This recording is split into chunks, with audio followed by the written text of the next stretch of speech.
부족한 사람을 이렇게 사랑해 주셔서 정말 감사드립니다. 뒤에 분 우리 멀리 계신 분들 좀 잘 들리시나요? 네. 네. 거리가 너무 멀어가지고. 그러니까 말씀을 사모하는 마음으로 또 이 자리에 오셨는데 그냥 와서 그냥 가지 마시고 모두 은혜 받고 돌아가시는 귀한 시간 되시길 바랍니다. 아멘. 제가 보통 이제 사도행전에 대해서 아니면 신약 성경에 대해서 이렇게 특강 강의 부탁을 받게 되면 주로 이제 교사대학이나 성서대학 그런 쪽에서 주로 받게 되는데요. 그런 곳에서는 주로 성경에 대한 지식을 좀 더 많이 알려주기를 원하는 그런 부탁이 있습니다. 그러나 이제 우리 하늘 기쁨의 교회 우리 담임 목사님께서는 그거 다 상관없이 더 중요한 부분들, 더 근본적인 부분들을 전해달라는 부탁을 받고 상당히 저도 고민되기도 하고 조금은 부담되기도 그렇게 했습니다. 그래서 그런 부분들 앞부분에서 조금 이렇게 다루고 또 한편으로는 두 번 나누었지만 또 40분 하면 그렇게 길지만 벌써 한 3분 정도 지나갔습니다. 이렇게 시간이 많이 지나갔기 때문에 아까운 시간이기 때문에 압축해서 최대한 압축해서 이렇게 말씀을 전하도록 하겠습니다. 자, 오늘 강의의 제목이 무엇일까요? 예, 한번 읽어볼까요? 시작. 새롭게 다시 읽는 사도행전. 자, 제목이 이렇습니다. 어떤 면에서는 그렇게 조금 새롭지 않은 제목처럼 보여집니다. 그래서 그 다음 페이지를 보시면 자, 무엇이 새로운가라는 것입니다. 여러분들은 사도행전을 읽으시면 가장 먼저 어떤 생각이 떠오르시는가요? 어떤 분은 조금 편차가 있을 수 있습니다. 여기서 어떤 분은 아직 사도행전을 정독하지 못하신 분들도 계실 수도 있고 또 한편으로는 여러 번 제가 이제 중국에 한번 강의를 나왔을 때 보니까 백독하신 분이 계시더라고요. 성경 전체를. 그런 분들은 뭐 다 알고 계시는 거죠. 예. 그래서 지금 사도행전을 읽게 되면 뭔가 지금 떠오르는 생각들이 있는데 그런 것들이 무엇일까요? 말씀해 주셔도 됩니다. 상당히 귀한 시간을 쪼개서 이렇게 질문들을 쓸 때는 즉각적으로 답을 하셔도 되겠습니다. 성령님요. 성령. 네, 성령님. 네. 또 뭘까요? 사도 바울. 바울, 베드로, 교회, 선교. 선교, 예, 다 이제 그런 내용들이 떠오르는 것이 맞습니다. 보십시오.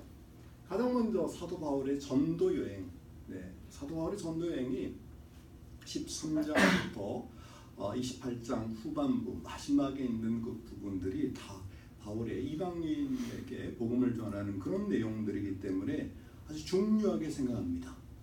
한편으로는 우리가 또 간과하는 부분 중에 하나는 21장 27절 이후부터 시작되는 그런 바울의 재판 과정에 있어서 그런 내용들은 조금 이제 간과하기도 합니다만 상당히 중요한 내용입니다.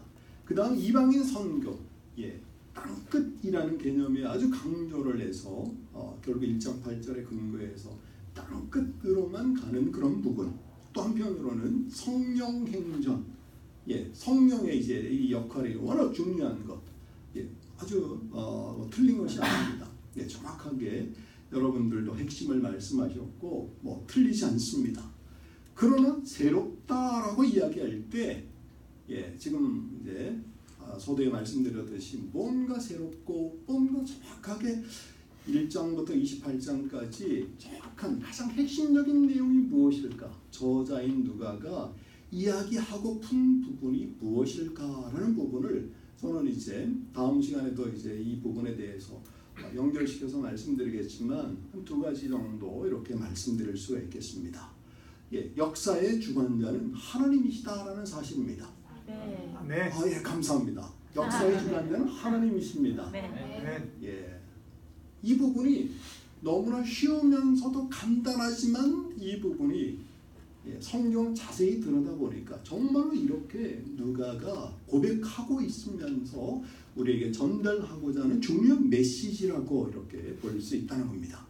자, 보십시오. 사도행전의 가장 중요한 주인공들은 사도들 사도 바울, 베드로가 아닌, 스데반이 아닌, 빌립이 아닌 바로 하나님이시다라는 것입니다. 이 부분이 정확해져야만 사도행전을 올바르게 이해할 수 있다라는 것입니다. 헬라어로 이제 프락세이스라고 이야기합니다. 행전, 행적이라고 합니다. 사도들의 행적. 그런데 우리가 간구하고 있는 부분이 하나님이 그들을 통해서 이루시는 일인데 우리는 하나님을 뺀 상태에서 사도 바울에게만 초점 맞추고 있다라는 사실이죠. 자, 그래서 이제 조금 더 이제 구체적으로 보면 첫 번째 보면 솔리데오 글로리아입니다. 예, 종교개혁자들이 5개로 솔라 이렇게 해서 오직 성경으로만, 오직 믿음으로만, 오직 그리스도로만 이렇게 이야기했던 것 중에 하나가 오직 하나님께만 영광을 이라는 주제입니다. 그래서 하고 싶은 부분입니다. 가장 중요한 부분입니다. 여기 지금 오른쪽 밑에 보시면 어디서 혹시 보신 분 계십니까? 혹시 앞에 있는 두 학생이 세들백 교회 가시면 그 벽에 파이브 솔라 시리즈 이렇게 해서 둘러볼 수 있도록 그 그림을 그려놓았는데 제가 사진을 찍어서 이렇게 보여드립니다. 나중에 기회 있으시면 세들백 교회 한번 구경하실 때 바로 제가 이야기했던 부분 솔리데오 글로리아 오직 하나님께만 영광을 이라는 주제다 이거죠. 그래서 이 부분에서 우리가 잠깐 성경책도 몇 군데 좀 살펴보고 싶은데요. 사도행전 3장 12절 한번 보실까요? 성경책 있으신 분들은 읽어주시고 제가 읽도록 하겠습니다. 3장 12절입니다. 베드로가 이것을 보고 백성에게 계속 읽어주시죠. 백성이 말하되 이스라엘 사람들이 이 일을 왜 놀랍게 여기느냐. 우리 개인의 능력과 정권으로 이 사람을 걷게 한 것처럼 우리를 주목하느냐. 네, 감사합니다. 자, 베드로가 하고 싶은 말이 무엇일까요? 3장에서 나면서 못 걷게 된 사람이 성전 미문 앞에서 이렇게 구걸을 하고 있습니다. 그러나 내게 무엇이 없다고요? 은과 금은 없지만 예수 그리스도 이름으로 일어나 걸으라 이렇게 일으켰지 않습니까?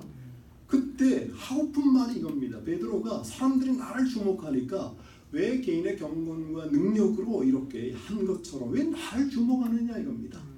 그래서 지금 이 부분이 매우 중요한 부분입니다. 하나님을 주목해야 되는데 왜 나를 주목하느냐라는 것이다 이거죠. 또 하나 부분이 있다면 10장 26절도 한번 살펴보시겠습니다. 10장 26절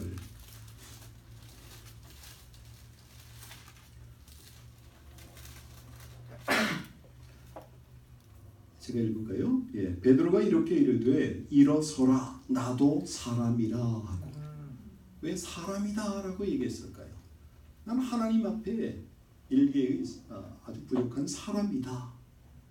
되어지는 일들. 왜 그런가 하면 고넬료가 정말 하나님의 사자, 하나님의 일꾼이 오셨다 해서 엎드려 절하고 발 앞에 보십시오. 발 앞에 엎드려 절하니 이렇게 말하니까 나도 사람이라 하면서 이렇게 세우는 겁니다. 하나님만 영광 받으셔야 한다라는 것이죠. 또 한 가지 부분을 보시면 14장 15절에 보시면 베드로에게만이 아니라 바울에게도 있어서 14장에 보시면 루스드라라는 곳에 가서 사도 바울이 역시 나면서 못 걷게 된 사람을 고칩니다. 그때 이제 사람들은 야 신이다 제우스다 헤르메스다 하면서 신격화하는 것을 우상 숭배하듯이 제사 지내려고 합니다. 그때 15절에 뭐라고 말씀하는가 하면 자 보십시오. 14장 15절 보십시오. 뒷부분에 보시면 우리도 여러분과 같은 성정을 가진 사람이라 라는 것입니다. 우리가 전하는 것은 하나님이시고 하나님 영광 받으셔야 되지 나를 주목하지 말라 이겁니다.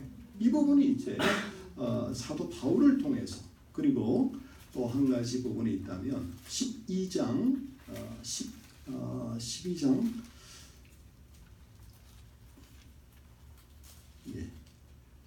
여기 보시면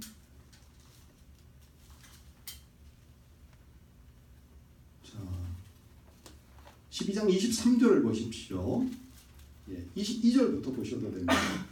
22절 백성들이 크게 부르되 이것은 신의 소리요 사람의 소리가 아니라 하거늘 헤롯이 영광을 하나님께 돌리지 아니하므로 주의 사자가 곧 친히 벌레에게 먹혀 죽으니라. 자, 어떤 면에서는 좀 섬찟하고 좀 두렵고 떨리는 그런 이야기죠.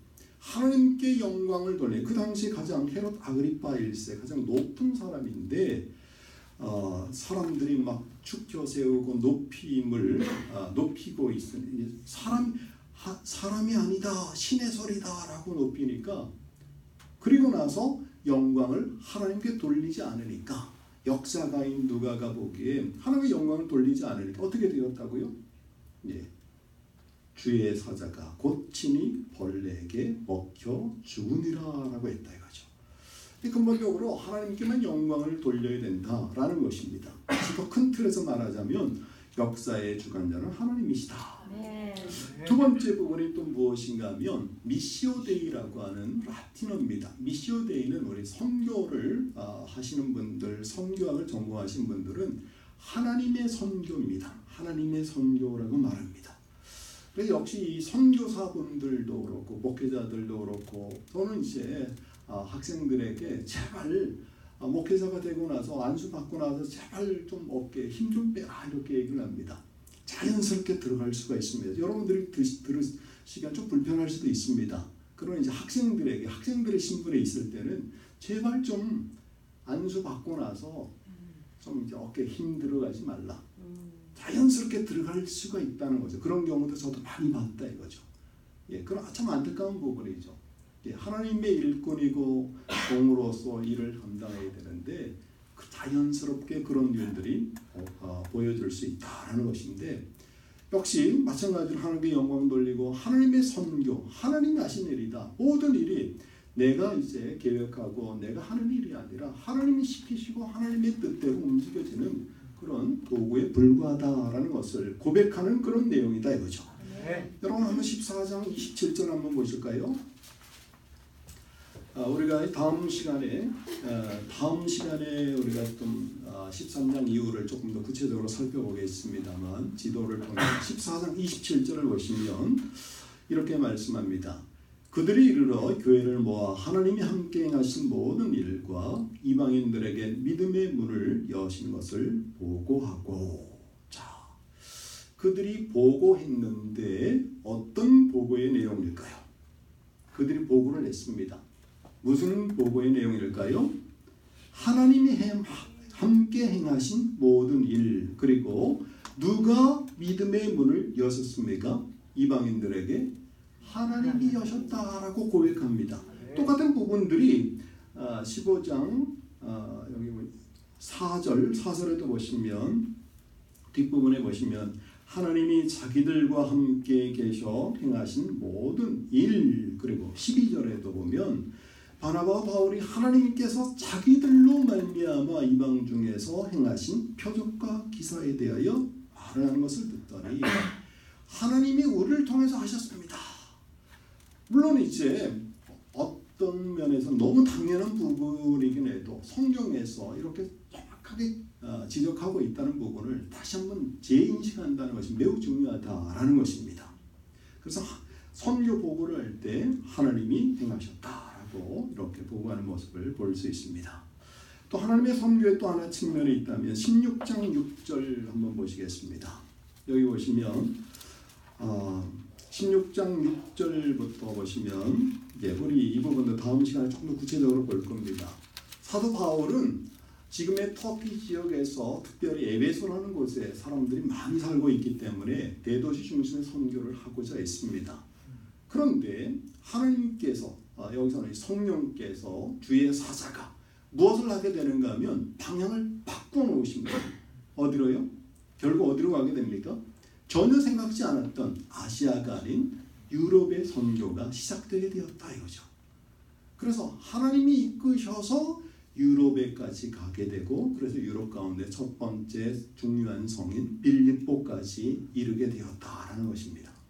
그래서 하나님의 뜻에 순종해서 이렇게 그 지경이 확장되어지는 것을 볼 수 있습니다. 이 부분을 우리 적용한다면 우리 교회들에게 있어서 매우 중요한 부분이죠. 하나님이 우리 생각은 여기서 조금 더 있고 싶지만 또 한편으로 하나님께서 또 지경을 넓히신다든지 또 방향을 바꾸기를 원하실 때가 있다라는 것을 우리가 생각할 수가 있겠습니다. 또 에티오피아 내시의 전도 같은 경우도 마찬가지입니다. 여왕 간다게의 이렇게 중요한 그 내무장관과 같은 그런 분인데요. 아마도 흑인이 아닌가 싶습니다. 지금의 한 수단 정도에 해당되는 그런 아프리카에 있었던 그런 에티오피아 내시인데요. 이 사람도 선교되어지는 것을 보면 8장 26절 이하에 보면 주의 사자가 직접 빌립을 시켜서 이렇게 선교를 하는, 그 사람이 회개하는 그런 모습을 볼 수 있다는 것이죠. 그래서 어떻게 생각하면 이 사도들의 행적이라는 측면에 초점 맞춰주면 사도가 막 열정적으로 전했다라고 이야기하고 싶을 것 같은데 잘 들여다보니까 하나님이 사도들로 말미암아 복음을 전하고 이방인들의 문을 여셨다라고 고백을 한다는 것이죠. 이 부분이 전체적으로 연결되어지면 제대로 읽는다라고 볼 수가 있겠습니다. 그리고 세 번째로 보시면 이스라엘 역사를 주관하시는 하나님의 그런 모습이 나타납니다. 잠깐 스쳐서 지나면서 말씀드렸습니다만 누가는 역사가입니다. 조금 이따 그 다음 페이지 정도에 나올 텐데요. 누가는 역사가이기 때문에 역사를 기록하는 입장에서는 역사계의 그런 나름대로 사관이 있습니다. 하나님이 이끄셨다, 하나님이 주어로 이렇게 강조되어지는 것을 볼 수 있습니다. 사도행전에 보시면 두 번의 이스라엘 역사를 개관하는 그런 모습이 나타나는데 7장에 스데반 그리고 13장에 비시디 안디옥에서 이렇게 설교를 하면서 하나님이 지금까지 이스라엘 백성들을 이렇게 이끄셨습니다 라고 설교를 통해서 이렇게 고백하고 있는 것을 볼 수 있다 이거죠. 이 부분 다시 한번 확장시켜서 우리에게 적용한다면 오늘도 살아계셔서 우리의 삶을 주관하시고 이 세상 역사까지도 주관하신다라는 사실을 우리에게 메시지로 전해주고 있다라는 사실입니다. 그러면 이제 결론적인 부분이기도 합니다. 사실 오늘 여기까지만 정확하게 깨달으시면 사도행전이 정확하게 제대로 읽혀질 수 있다라고 또는 이제 자신 있게 말씀드릴 수 있습니다. 자, 그러면 우리가 할 일이 무엇인가라는 것입니다. 자, 하나님의 뜻에 순종하느냐 불순종하느냐라는 것입니다. 4장 19절을 우리 매우 중요한 부분이라서 한번 이 부분은 큰 소리로 같이 읽으셔도 좋겠습니다. 자, 찾으셨죠? 네. 자, 한 분도 빠짐없이 가지고 계신 분들은 같이 읽으시면 좋겠습니다. 시작. 베드로와 요한이 대답하여 이르되 하나님 앞에서 너희의 말을 듣는 것이 하나님의 말씀을 듣는 것보다 옳으나 간단하다. 자, 하고 싶은 말이 무엇입니까? 사람의 뜻이 아닌 하나님의 뜻을 이렇게 순종해라 라는 그런 의미입니다. 나는 하나님의 뜻에 하나님의 말씀에 순종한다 라는 것입니다. 자, 여기서도 조금 더 이제 부연 설명드리자면 그러면 항상 하나님의 뜻과 사람의 뜻이 배치되는가 반대되는가? 그렇지는 않습니다. 상황에 따라서 그런 갈등이 벌어질 때 최우선적으로 우리가 고려해야 될 것이 그리고 순종해야 될 것이 바로 하나님의 뜻이다라는 것이죠. 이 부분에 있어서 아까도 말씀드렸듯이 16장 6절에 10절에 보면 바로 드로아에서 환상 보여주며 이것이 하나님의 뜻이다라고 분명히 보여졌을 때 하나님의 뜻임을 인정하고 유럽으로 건너갔다 이거죠. 거기에서도 아닙니다. 우리는 에베소가 또 25만 명이 되고 상당히 중요한 도시입니다. 여기부터 먼저 선교해야 됩니다. 라고 이렇게 하게 되면 유럽 선교는 더 이상 불가한 그런 상황이 된다라는 것이죠. 그래서 순종하느냐 아니면 불순종하느냐 이 부분에 있어서 우리에게 아주 귀중한 가르침을 주고 있다라고 볼 수 있습니다. 자, 그렇다면 하나님의 뜻에 순종하느냐 불순종하느냐 부분에서 본다면 일단은 이 문제로 이제 접근해 본다면 하나님의 뜻이 드러나느냐라는 것입니다. 하나님의 뜻을 어떻게 알 수 있을까요? 이건 뭐 수많은 설교를 통해서 성경 말씀을 통해서 데살로니가 전서 5장에는 분명히 나와 있죠. 우리를 강하신 하나님의 뜻 무엇일까요? 항상 기뻐하라, 쉬지 말고 기도하라, 범사에 감사하라. 무슨 예, 분명한 하나님의 뜻인 건 맞죠. 그러나 그것만이 아니라 여러 케이스 바이 케이스에서 상황과 처지에 따라서 하나님이 원하시는 부분들이 있다라는 것이죠. 그런 부분들을 그럼 어떻게 우리가 깨달을 수 있느냐. 이런 부분에 있어서는 우리가 힌트를 얻을 수 있는 것이 사도행전 1장 24에서 26절을 보시면, 자, 가룟 유다가 죽어버렸습니다. 자살을 해버렸습니다. 그러니까 12명 사도 가운데 한 명이 이제 빠지게 되어서 한 명을 더 이제 충원하려고 합니다. 그래서 두 사람을 세우고 나서 어떻게 선택하는가, 하나님의 뜻을 어떻게 이제 파악하는가를 보십시오. 24절에 보시면 기도를 합니다. 기도하면 일단 하나님께서 응답하시는 부분이 있습니다. 뒷부분에 와서 제가 분명히 말씀드리겠습니다만, 또 하나는 무엇인가 하면, 자, 제비뽑기를 합니다. 26절. 제비뽑기는 무엇인가 하면, 하나님, 사람들이 생각할 때 가장 적합한 인물 두 사람을 추천을 하고 그 가운데 하나님께 선택을 맡기면서 제비를 뽑아서 누가요? 마띠아가 선택되어진 것을 볼 수 있습니다. 그래서 드러나는 하나님의 뜻에 이렇게 순종할 수 있고, 그리고 또 하나 이제 매우 중요한 또 부분의 것이 하나가 무엇인가 하면, 자, 5장에 보시면 뒷부분입니다. 5장 38절 39절입니다. 5장 38, 39절에 보시면, 자, 여기 보십시오. 예, 가말리엘이라는 사람, 예, 바리새인 중에 상당히 유명한 스승이었습니다. 누구의 스승일까요? 바울의 스승이었죠. 네, 바울의 스승 가말리엘입니다. 이 가말리엘이 공회에서 이렇게 말합니다. 38절 39절에 보면, 이제 내가 너희에게 말하노니 이 사람들을 상관하지 말고 버려두라. 이 사상과 이 소행이 사람으로부터 났으면 무너질 것이요, 만일 하나님께로부터 났으면 너희가 그들을 무너뜨릴 수 없겠고 도리어 하나님을 대적하는 자 될까 하노라. 예, 사람의 뜻이면 자연스럽게 없어질 수밖에 없지만, 소멸될 수밖에 없지만, 하나님의 뜻이라면 어찌되었든 분명하게 이루어질 수 없는 신적 필연성이 있다는 겁니다. 조금 어렵게 표현한다면 헬라어로 데이라는 표현이 있습니다. 나중에 한번 기회 되면 좀 설명드리겠지만, 어쨌든 하나님의 뜻은 이루어집니다. 우리 인간의 생각과 이제 초월해서 분명하게 다 이루어진다. 여기 처음부터 끝까지 그런 내용들, 하나님의 뜻, 이방의 선교, 하나님의 뜻이었습니다. 그래서 군데군데 그런 흔적들이 드러나는 것을 볼 수 있다라는 것이죠. 이런 부분들을 좀 염두에 두면서 자, 이제 보실 수가 있겠습니다. 또 하나 이제 좀 다르다, 새로운 시각이다라고 이야기하는 측면은, 우리가 너무 처음에 말씀드렸듯이 사도행전하면 유대인 이방인 선교에만 초점 맞췄습니다. 왜요? 땅 끝에만. 사실 이 사도행전이 있기 때문에 우리가 우리에게도 복음이 전해진 것과 마찬가지입니다. 아주 중요한 그런 역사를 전해주고 있는데요. 우리가 간과하지 말아야 될 부분이, 그러면 정작 하나님의 백성인 이 유대인들은 제외시켜 버리는가? 복음을 전하지 않았는가? 그것이 아니라는 거죠. 무엇인가 하면 바로 여기 뒤에 나오듯이 베드로를 통해서, 그리고 그 베드로와 같은 사람들을 통해서, 그리고 이방인 선교에 앞장섰던 바울을 통해서도 유대인 선교는 계속 이루어졌다라는 사실입니다.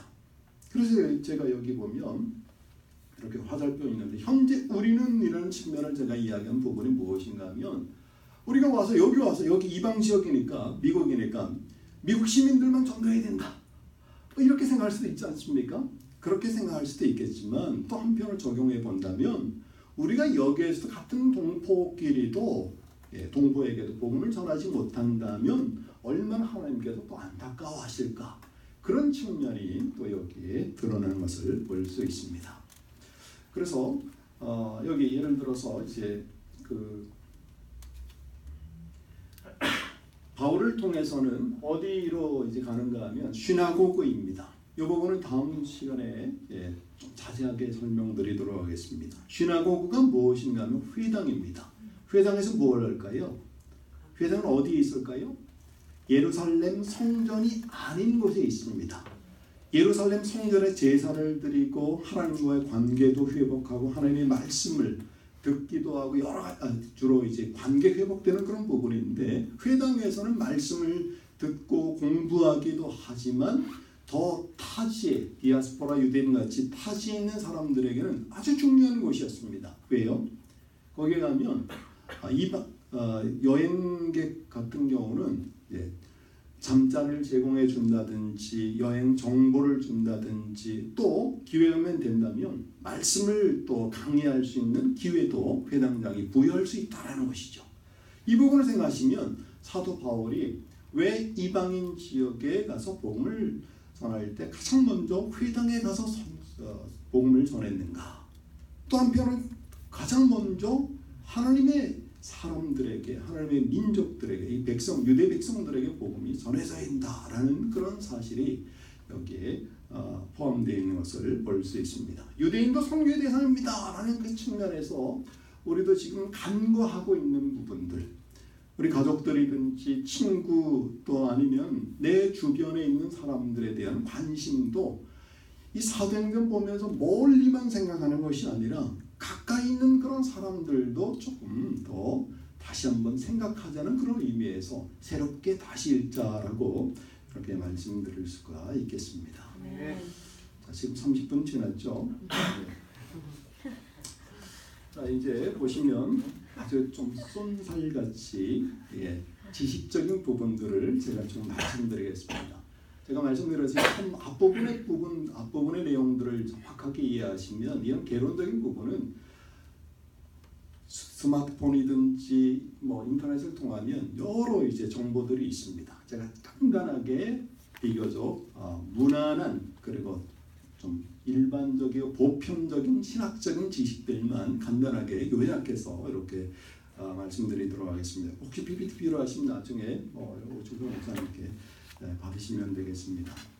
자, 사도행전을 잘 알게 되면 매우 유익합니다. 유일한 역사서, 이 뒷부분에 금방 나오지만 역사를, 초대교회 역사를 전해주는 유일한 그런 책이기도 하지만 누가가 저작을 했기 때문에 누가복음의 그 내용도 잘 이해할 수 있고, 또 한편으로는 누가 사도행전을 잘 보면 이런 13권의 사도 바울의 서신들도 훨씬 더 쉽게 읽혀질 수 있습니다. 제게 시간만 좀 주어진다면 아주 그 부분들을 적재적소에 이제 집어넣을 수는 있습니다만 좀 시간이 좀 아쉽습니다. 그리고 여기 보시면 누가복음과 사도행전을 합쳐보니까 신약의 4분의 1이나 되는 매우 이제 많은 그런 분량을 차지하고 있다. 그리고 사도행전만 보지 마시고 누가복음을 함께 보시면 왜 이렇게 됐을까? 예를 들어서 데오빌로에게라는 그런 헌정하는 그런 서문이 여기뿐만 아니라 누가복음에도 나와 있다라는 것이죠. 그런 측면에서 보면 그 누가복음과 사도행전을 함께 보아야 된다라는 것입니다. 여기도 지금 보시면 신약을 구분하는 그런 내용들, 신약 개론을 할 때 좀 설명드리는 한 20분 정도 필요한데요. 지금 여기서는 간단하게 여기 그 다음 페이지입니다. 여기 보시면 신약을 27권 구분을 하자면 4구분을 할 수가 있겠습니다. 가장 먼저 복음서 4권이 있죠. 마태, 마가, 누가, 요한. 그 다음에 위치한 것이 무엇일까요? 바로 사도행전입니다. 초대교회의 역사를 기록하고 있는. 맨 마지막에 무엇일까요? 요한 계시록이죠. 맨 마지막. 신약 성경의 맨 마지막 66번째 책. 바로 그 책이죠. 그리고 나서 세 번째는 서신서입니다. 몇 권요? 21권. 그 가운데 먼저 13권을 보시면 사도 바울의 서신입니다. 사도 바울의 서신인데 그 중에 사도 바울의 서신도 여러 가지로 구분할 수가 있겠습니다. 물론 이제 순서라든지 이런 부분들을 나중에 기회 되면 좀 보시면 좋겠습니다. 공동 서신이 있습니다. 바울 서신 바울이 썼는데 공동 서신은 누구나 다 읽을 수 있는 유익한 그런 글이다, 그런 편지다라고 해서 사도들이 쓴 것, 예를 들어서 야고보, 베드로, 요한, 그 다음에 유다가 쓴 책들이 그 다음에 나오는 것을 볼 수 있습니다. 다만 정확하게 정확하게 누가 썼는지 잘 모르는 그런 서신 하나가 있는데 바로 그것은 히브리서입니다. 바로 공동 서신 바로 앞에 위치한 히브리서. 옛날에는 바울 서신에 포함시키기도 했습니다만 이렇게 중간에 위치하고 있는 것을 볼 수 있습니다. 그래서 유일한 역사서가 바로 사도행전이다라는 것이죠. 자, 그 다음 페이지 볼까요? 예, 누가 썼다고요? 누가? 예, 이 정도의 농담에 반응할 수 있으리라 저는 확신하고 왔는데 지금 우리 연세되신 분들께서도 저의 이 정도 농담에 반응을 안 하셔서 상당히 좀 힘듭니다. 네, 막막한 마음으로 용서해 주시면 좋겠습니다. 자, 저자는 누구라고요? 예, 누구입니다. 예, 누가입니다. 죄송합니다. 누가입니다. 누구가 아니라 누가입니다. 그런데 누가는 누구일까요? 자, 바울의 동역자입니다. 선교 동역자. 자, 바울이 몇 차 전도행을 했다고요?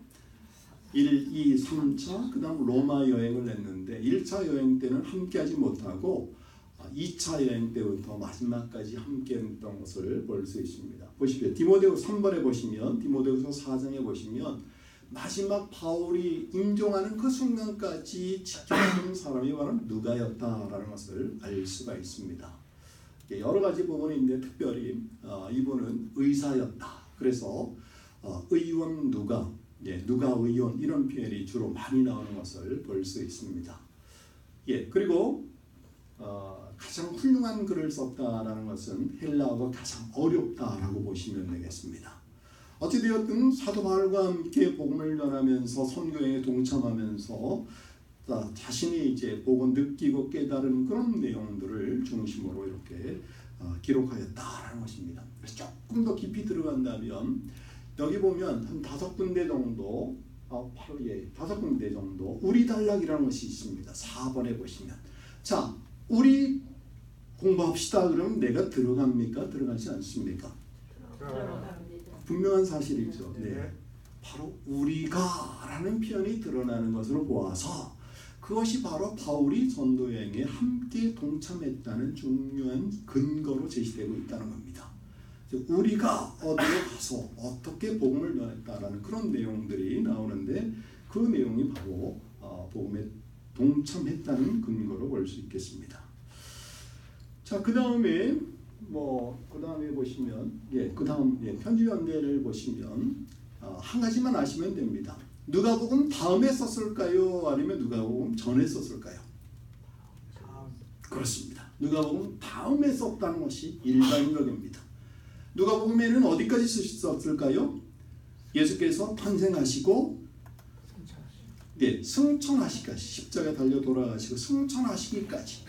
사도행전은 어디서부터 시작합니까? 승천하시기 전에 직전의 상황에서 약속한 것을 기다려라 이렇게 됐죠. 그러면 어디까지 기록했습니까? 어디에 도착한 것까지요? 로마에 도착한 것까지 기록하고 있습니다. 바울이 순교한 내용에 대해서 나왔을까요? 나오지 않았을까요? 나왔으면 좋겠는데 시기상으로는 그게 맞는데 바울의 순교한 내용에 대해서 참수당한 그 내용에 대해서 우리에게 보도하고 있지 않기 때문에 그렇기 때문에 조금 일찍 쓰여진 것이 아니냐 이렇게 볼 수도 있습니다만 보통 누가복음 다음에 쓰였다.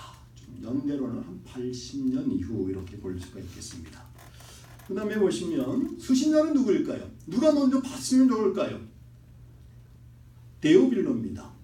좀 높은 관리, 역사가들이 쓸 때 누구에게 헌정하는 그런 내용을 볼 수 있습니다. 그렇듯이 헌정하는 그런 내용. 그러나 실제적으로 누가 봤으면 좋겠느냐? 이방인 관리들이나 아니면 유대인 그리스도인들도 봐도 되는 누구에게나 더 적용될 수 있는 그런 내용들이 포함되어 있다라고 보시면 되겠습니다. 로마에서 썼을 것이고 그 다음에 구조를 한번 보겠습니다. 구조를 보시면 어느 분이라고 말씀드리지 않았지만 딱 사도행전을 양분하니까 앞부분은 무슨 누구라고요? 주인공이 베드로. 베드로고 뒷부분은 바울. 네, 바울이다. 이렇게 정확하게 말씀해 주셔서 제가 뜨끔했습니다. 야, 이거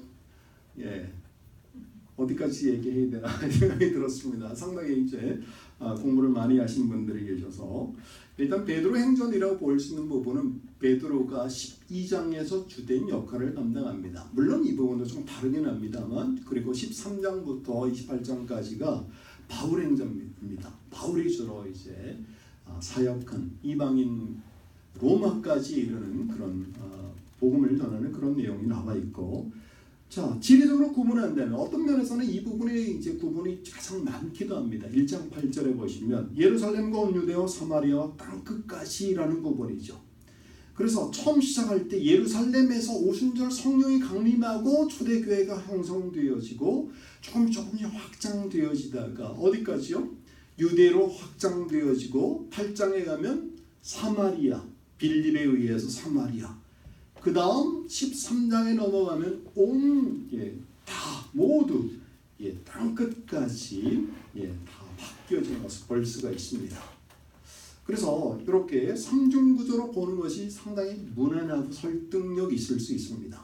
인물로 봤을 때는 이렇게 베드로 중심이고, 물론 이제 베드로가 15장에 다시 한번 나오기 때문에 좀 논란의 여지는 있습니다만, 자, 그 다음에 또 보시면 사중구조라고 볼 수도 있습니다. 조금 사도들 7 지도자들 누굽니까? 스데반을 비롯한 스데반 빌립을 비롯한 헬라파 출신의 지도자들이 중요한 역할을 했죠. 그 다음에 베드로, 바울 이렇게 볼 수 있습니다.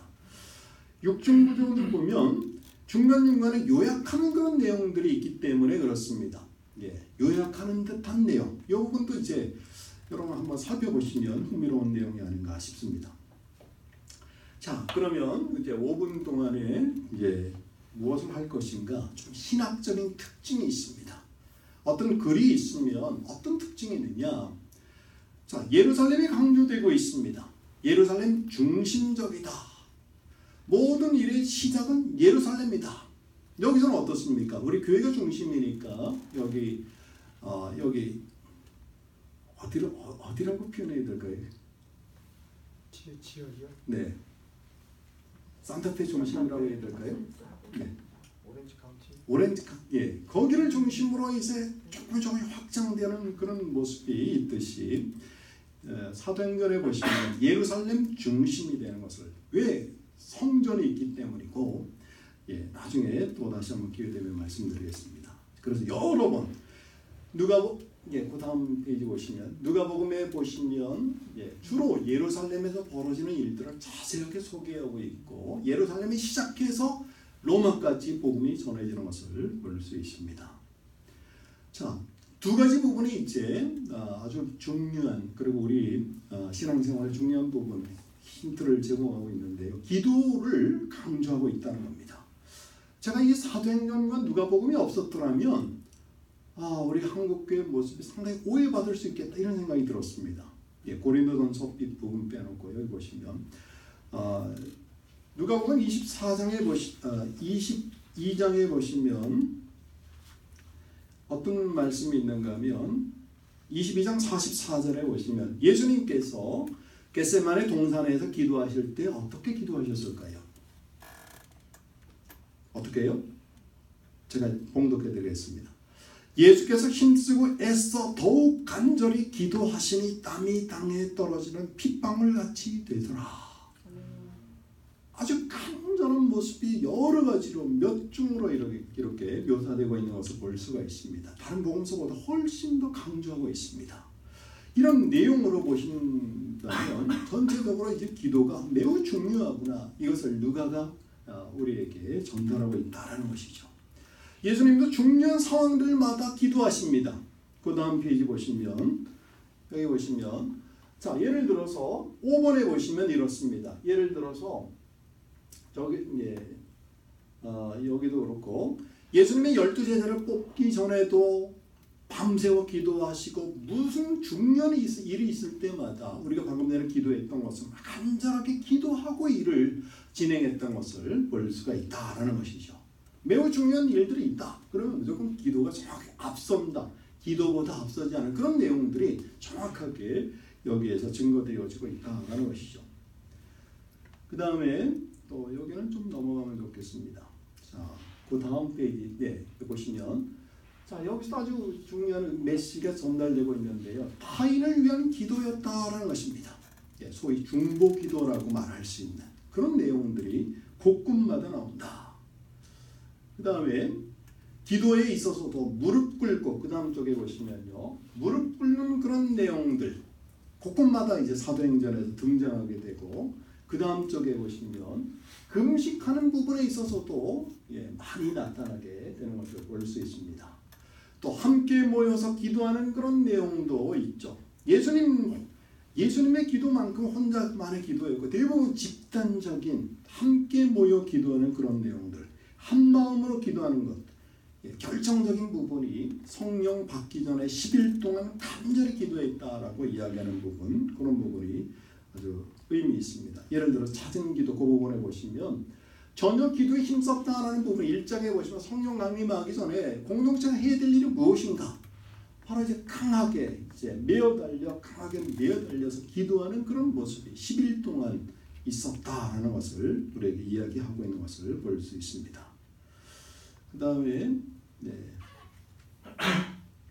자, 그 다음 조금 더 넘어가시고요. 그다음 여기 보십시오. 그래서 초대교회 교인들은 인물들은 예수님처럼 계속 기도하는 인물들로 예수님을 이미타치오 크리스티 예수님을 본받아가는 그런 모습을 보여주고 있다는 것이죠. 자, 그 다음에 이제 조금 더 넘겨주시면 성령의 강조입니다. 여기서 좀 더 넘겨주시고 성령께서는 여기 보시면 여기만 이제 보시면 뒷부분 넘어가면 정리가 될 것 같습니다. 자, 성령께서는 우리의 중요한 순간순간마다 이제 간섭하시고 인도하시고 이끄시는 것을 볼 수 있는데요. 중요한 순간마다 예수님이 이제 승천 때든지 또 세례 받을 때라든지 그렇게 되는데 여기 보시면 중요한 인물들의 언급에 있어서 모두 다 무엇을 이야기하는가 하면 성령 충만이라는 표현을 씁니다. 여러분 성령 충만이라는 표현이 어디에 나올 것 같습니까? 에베소서 5장 18절 외에 성령 충만이라는 표현은 누가복음과 사도행전 이외에는 전혀 나타나지 않습니다. 정확하게 지금 한번 기회 되시면 찾아보십시오. 성령 충만, 가득하다, 물처럼 흘러넘친다. 다시 말씀드리자면 성령께서 온전히 지배한다. 인간의 뜻이 아닌 하나님의 뜻이 이제 지배되는 그런 부분을 이야기하고 있다라는 것이죠. 조금 더 이제 뒷부분은 계속 넘어가시고 자, 여기 이 부분은 이 앞부분 보십시오.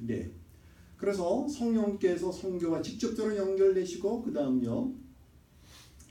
그래서 그럼 어떻게 성령 충만을 받을 수 있는가? 그 연결고리도 앞부분에 연결된 기도와 직접적으로 이제 연관되어 있다라는 것이죠. 성령을 받게 하는 수단이고 성령이 충만하게 하는 그런 방법이 무엇인가? 누가에게 있어서는 기도다라고 분명하게 이야기를 하고 있습니다. 나머지 부분들은 조금 더 뒤로 넘어가시고요. 자, 이 부분 이 정도만 하셔도 될 것 같습니다. 맨 뒷부분에 여기 47번을 보십시오. 47번 번호 47번에 보시면 자, 그 위쪽에 자, 오늘 이제 잠깐 짧은 시간에 40분 조금 몇 분 정도 지났는데요. 누가가 전달하고자 하는 부분이 무엇이었을까요? 하나님의 역사입니다. 하나님이 이끄시는 역사입니다. 하나님이 역사의 주관자 되신다는 부분을 명확하게 여러분들이 고백하고 거기에 대해서 우리가 어떻게 반응할 것인가, 순종할 것인가. 하나님의 뜻은 곳곳마다 이제 우리가 잘 들여다보면 하나님 말씀을 통해서 설교 말씀을 통해서 우리의 묵상을 통해서 계속적으로 이제 우리에게 메시지로 전달되는데 그 부분에 대해서 순종하느냐 순종하지 않느냐 하나님 말씀 듣는 것이냐 아니면 인간의 말에 순종하느냐 내 생각을 따라가느냐 또 한편으로는 새롭게 깨달은 점 가운데 제가 말씀드리고 했던 부분이 유대인들 선교에 드러나듯이 내 주변 나와 가장 가까운 부분부터 시작된다는 부분을 우리가 간과하지 않았는지, 그리고 성령 충만이라는 표현, 기도를 통해서, 그리고 기도를 통해서 하나님의 뜻을 깨닫고 기도하는 가운데 환상이 보여지고 기도하는 가운데 모든 일이 이제 하나님의 뜻대로 진행되어지는 것을 잘 설명하고 있다라는 것입니다. 그래서 베드로 바울이 유대인 선교를 힘썼던 것처럼 우리 민족을 위해서 내가 할 일이 무엇인가, 어떤 노력을 하고 있는가, 이 부분에 대해서 문제를 좀 드리도록 하겠습니다. 그 다음 페이지 보시면 다음 주에는 13장부터 28장까지 내용, 특별히 이제 바울의 선교 여행을 중심으로 이렇게 지도를 보시면서 또 거기에 역사하신 하나님의 그런 뜻을, 그리고 하나님의 열정, 복음에 대한 열정, 이 부분들을 한번 살펴보도록 하겠습니다. 잠깐 기도하겠습니다. 하나님 아버지 감사합니다. 사도 바울이 그렇게 열정적으로 하나님의 말씀을 이방 땅끝까지 전하였는데 사도 바울의 열정이 아니라 하나님의 뜻이었음을 이 시간 고백합니다. 우리의 삶을 여기까지 인도하시고 또한 우리 모든 역사를 주관하시는 분이 하나님이시라는 고백을 다시 한번 하게 됩니다. 그 하나님의 뜻에 순종하며 또한 기도하며 성령 충만함으로 열정적으로 다가가면 우리가 맡겨진 일들을 열심히 감당하는 우리 모두가 되게 도와주시옵소서. 우리를 통하여 그 놀라운 하나님의 일이 이루어지기를 기대하오며 또한 순종하기를 결단하며 감사드리옵고 예수님의 이름으로 기도합니다. 아멘.